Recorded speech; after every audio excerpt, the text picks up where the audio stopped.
श्री सीतारामचंद्राभ्यां नमः।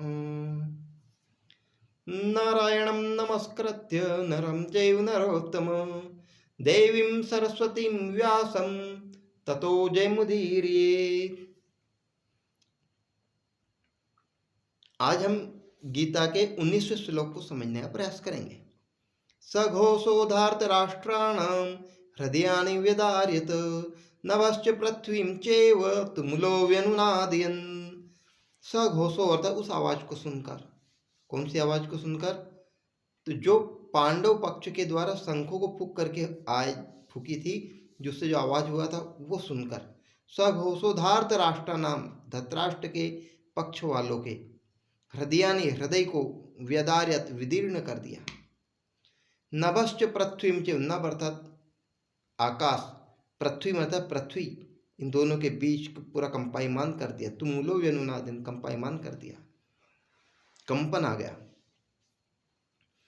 अब वास्तव में हम देखें कि भीष्म पितामह ने शंख क्यों बजाया था, तो उन्होंने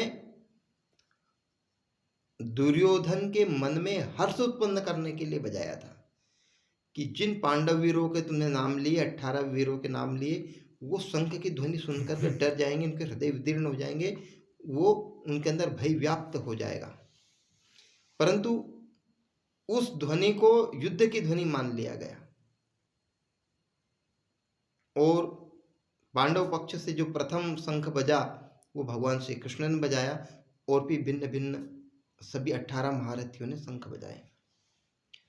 अब शंख बजाए तो उसके कारण क्या हुआ कि ये तो पांडव पक्षों के हृदय विदीर्ण करने वाले थे, परंतु उल्टे कौरव पक्ष के जो वीर थे उनके हृदय विदीर्ण हो गए।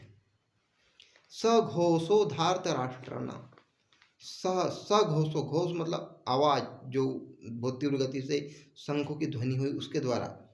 धृतराष्ट्र पक्ष, धृतराष्ट्र पक्ष में कौन? दुर्योधन, दुशासन, उसके दुष्ट भाई शकुनी, ये सभी, इन सभी के पक्षों के जो व्यक्ति थे वो सभी सघोषो, जो धृतराष्ट्र के पक्ष वाले हैं। फिर ये कैसे हैं? व्यष्टि का समष्टि के लिए त्याग न करने वाले हैं। बड़ी चीज के लिए छोटे, कोई बड़ा लाभ हो रहा है तो छोटी चीज का त्याग कर देना चाहिए, परंतु ये ऐसे नहीं है। उस छोटी सी चीज को हृदय से लगा कर रखने वाले हैं, चाहे बड़ी चाहे तो चले जाए, अधिक नुकसान हो तो हो जाए, ऐसे लोग हैं ये सभी। एक तरह से देखा जाए तो धृतराष्ट्र अर्थात धरती को गलत तरीके से धारण करने वाले। कैसे हुए धरती को गलत तरीके से धारण करने वाले? तो वास्तव में तो ये राजा, जो राज्यपाठ है, ये महाराज पांडु का है, तो पांडु के बाद में युधिष्ठिर को मिलना चाहिए, परंतु जबरदस्ती कब्जा करके जो बैठे हुए हैं, जो धृतराष्ट्र के पक्ष वाले हैं, जो धरती को गलत तरीके से धारण किए हुए हैं, उनके लिए उनके हृदय विदीर्ण हो गए। ऐसा आताताई है, जो घरों में आग लगाने वाले हैं, स्त्री का हरण करने वाले हैं, जहर देने वाले हैं, जो सज्जनों को मारने के लिए, शस्त्र लेकर मारने के लिए उद्यत होने वाले हैं, ऐसे सभी लोगों के हृदय विदीर्ण हो गए। हृदयान विदीर्ण, उन्होंने जब पांडवों के शंखों की ध्वनि सुनी तो उनको ऐसा लगा जैसे उनके हृदयानि व्यदार्य, उनके हृदय में मान लो तीर डाल दिया हो, इतनी पीड़ा हुई उनको, बहुत असहनीय पीड़ा जैसा आभास हुआ, हृदय विदीर्ण कर दिया ऐसा। उनका आत्मविश्वास डोल गया, हृदय में डर बैठ गया पांडव पक्ष के कारण कौरव पक्ष से लड़ने वाले अथवा धृतराष्ट्र पक्ष वाले, उन्हें उनके पिछले कर्म याद आ गए। अब यहाँ पर एक चीज और भी है, अर्जुन के रथ पर हनुमान जी बैठे हुए हैं, जिन्होंने भीमसेन को पहले ही बोल रखा है कि तुम्हारी गर्जना में मैं अपना स्वर मिला दूंगा, उसके कारण तुम्हारी गर्जना 10 गुना अधिक हो जाएगी। ये भी एक कारण है। तेज आवाज के कारण व्यक्ति पागल हो जाता है, तेज व्यक्ति के कारण व्यक्ति दिमाग सटक जाता है, तो इतनी तेज ध्वनि के कारण कुछ योद्धा पागल हो गए, ये भी एक कारण है। फिर दुष्टों का साहस कम होता है, जो धर्म के पक्ष में नहीं होते हैं, जो पापी होते हैं, जो दूसरों की भूमि को हरण करने वाले होते हैं, जो जहर देकर लोगों को मारने का प्रयास करने वाले होते हैं, इनके हृदय में साहस नहीं होता है, आमने सामने करने की हिम्मत नहीं होती इनकी।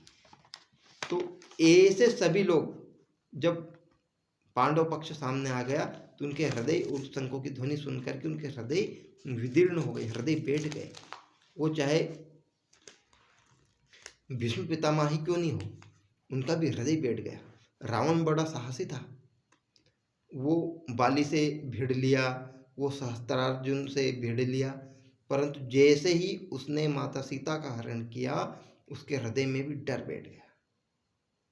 तो ये डर यहाँ पर बैठा हुआ है किनके पक्ष में, किनके हृदय में? तो जो धृतराष्ट्र के पक्ष वाले हैं उनके हृदय में डर बैठा हुआ है। ऐसा नभश्च पृथ्वी चेव, पांडव पक्ष की जो ध्वनि है वो ध्वनि इतनी पावरफुल है कि नभ और पृथ्वी मतलब धरती भी कंपायमान हो रही है। हाथी के ऊपर बैठा हुआ व्यक्ति भी उस कंपन को महसूस कर रहा है और जमीन पर खड़ा हुआ व्यक्ति भी उस कंपन को महसूस कर रहा है। नभश्च पृथ्वी चेव तुमुलो व्यनुनादयन, तुमुलो व्यनुनादयन, कंपायमान हो गए। ऐसा मतलब पूरा भयंकर कोलाहल हुआ, इतना तेजस्वर हुआ कि पांडव पक्ष के जो हृदय जो थोड़े बहुत कमजोर हो रहे थे सैनिक वो उत्साह में भर गए, और जो धृतराष्ट्र के पक्ष वाले थे उनके हृदय विदीर्ण हो। ये है। अब यहाँ पे विशिष्ट बात है कि कौरवों की सेना 11 अक्षणी सेना है और पांडवों की सेना 7 अक्षणी है। तो वास्तव में क्या हुआ था कि जब युधिष्ठिर वनवास गए तो उस समय दुर्योधन ने महाराज युधिष्ठिर की नीति से राज्य करना प्रारंभ कर दिया, मंत्रिमंडल के सदस्यों से राय लेना प्रारंभ कर दिया, अपना व्यवहार सुधार लिया, लोगों को दान दक्षिणा देना प्रारंभ कर दिया। इस कारण अच्छे व्यवहार के कारण 9 अक्षणी सेना है और भगवान श्री कृष्ण से 1 अक्षणी सेना मांग कर लाया है, वो 10 हो गई। और एक महाराज शल्य की 1 अक्षणी सेना थी जो पांडव पक्ष से लड़ने के लिए आई थी, परंतु उसको धोखे से उनका स्वागत वगैरह करके संकल्प करा करके धोखे से उन्होंने अपने पक्ष में कर लिया है। इस प्रकार इनकी जो सेना वो 11 अक्षणी सेना हो गई। तो अधर्म पाप तो इनके अंदर भरा हुआ है, इसलिए इनके हृदय बैठ गए।